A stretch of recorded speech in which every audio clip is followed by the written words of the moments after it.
Yo, how's it going guys? Welcome back to Footballer XP. My name is T-Man, and in today's video, I'm going to be showing you guys 5 common mistakes that beginners usually make. Then I'll also be showing you how you can fix those mistakes. Well, solve them. No, fix them. Pardon my English, I've been releasing a lot of videos in French. Speaking of which, if you are a French speaker watching this video, good news. We now dub all our English videos in French as well. So click that link above to go watch the French dubbed version of this video, or click this link to go see the French dubbed video playlist on our channel. So without further ado guys, let's go. One common mistake that we always see with beginners is a poor first touch. Why is the first touch important guys? Because the first touch determines what you can do after you receive the ball. If you receive the ball and your first touch is poor, you've already diminished your chances of doing anything further because you're under pressure now.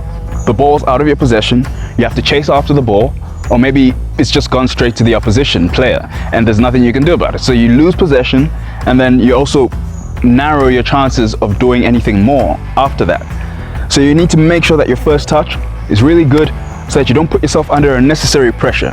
For more detail on how to improve your first touch, go check out the video that we released last week by clicking on the link above.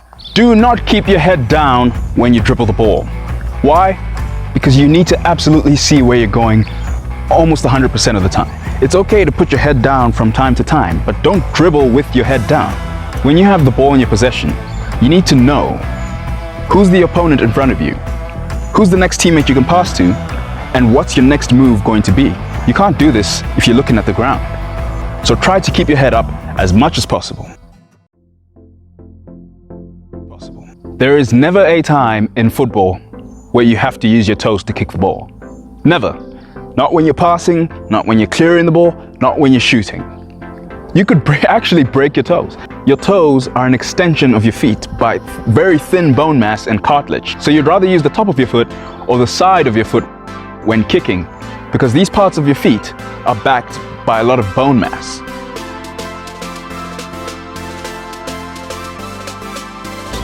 Do not header the ball with the top of your head. Try by all means to use your forehead, because when you use your forehead when headering the ball, you can control where the ball goes. When you header the ball at the top of your head, it's really hard to control where it's going to go. And on top of that, it also really hurts. Try it. Actually, don't try it. Never dribble the ball with the inside of your foot. Earlier on, I mentioned that when you kick the ball, it's sometimes good to use the inside of your foot depending on what type of a kick it is.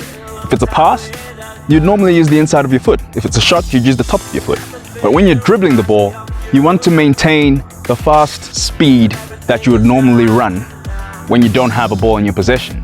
So you want to try and get as close to your normal running speed while running with the ball. And by dribbling with the inside of your foot, you're going to slow yourself down by at least twice your speed. Well, that brings us to the end of today's video, guys. I hope you enjoyed it and found it helpful. If you did, make sure to hit that subscribe button and notification bell so you get notified every time we release a new video. I'm T-Man, and I'll see you in next week's video. Bye.